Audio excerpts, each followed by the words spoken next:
You are always one decision away from a totally different life. You might have come across this phrase quite a few times. The story we are going to tell you today fits exactly this description. Today, Sony is a video gaming giant. Sony PlayStation is so synonymous with video gaming that it is almost impossible to believe that there was a time when Sony was not even interested in this market. They were happy to help the other giants of that time, like Nintendo and Sega. But then, all of a sudden, that one decision happened. The decision that changed the gaming scene and also the fortunes not just of Sony, but also Nintendo, the then world leader in gaming. This story is what we will be sharing with you in this video. How Sony, in its ascent to the top, destroyed Nintendo. Welcome to Wealthy Mindset, where we explore unique and breathtaking angles from the world of money, economics, personal finance, and investing. Today, we will be discussing how Sony crushed Nintendo to become the interactive gaming leader of the world. But before we dive into it, please like the video and subscribe to our channel. Also, click on the bell icon right there so you never miss any of our subsequent videos.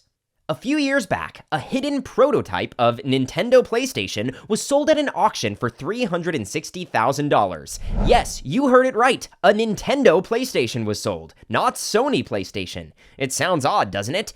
The story of the PlayStation is, well, to say the least, quite odd.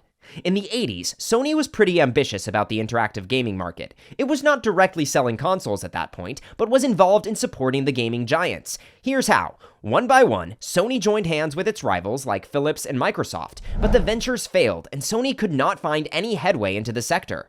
After a few failures, a breakthrough emerged. In the early 90s, Sony signed a deal with the Japanese gaming giant Nintendo. For those who do not know Nintendo, it is the gaming company that gave the world its super favorite Mario. Mario was a roaring success and catapulted Nintendo to the top of the gaming industry. Nintendo's entertainment system singularly ruled the gaming arena in the 80s. The deal between the Japanese gaming giant and Sony was signed to develop the sequel to the entertainment system. It was to be called Super Nintendo.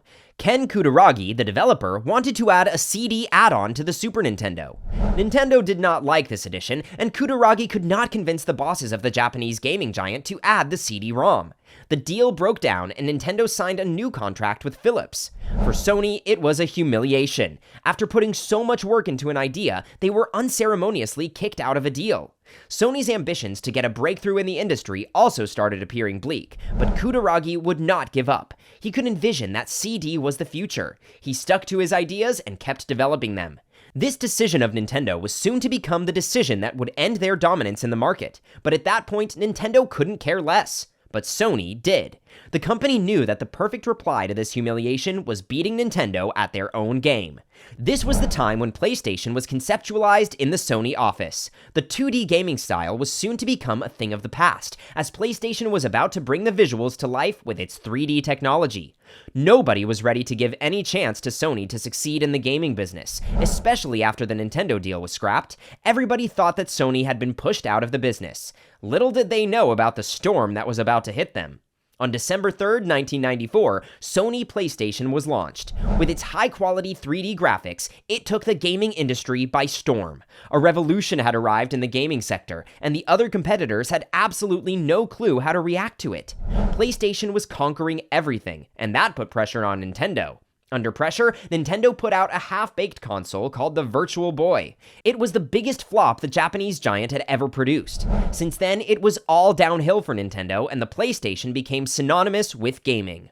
Over time, Sony capitalized on the rising demand for high-powered and subsequently fast internet games, as they transitioned from niche leisure for young players and enthusiasts to a popular activity for everyone that was interested in action, sports, storyline, and leisure.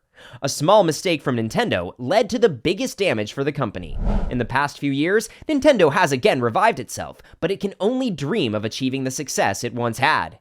Being rigid with your ideas might turn out to be a big mistake in the ever-evolving market. The story also explains to us the self-confidence Ken Kutaragi had in his ideas. He knew his idea would work and backed himself to make it work. Telling you all to work hard and believe in yourself is the message we would end this video with. If you enjoyed this video, slap a like on it and subscribe to the channel to stay updated with the latest business trends and interesting facts. You can also turn on the bell notification so you don't miss any of our mind-blowing videos. We'll catch you in the next one. Until then, bye!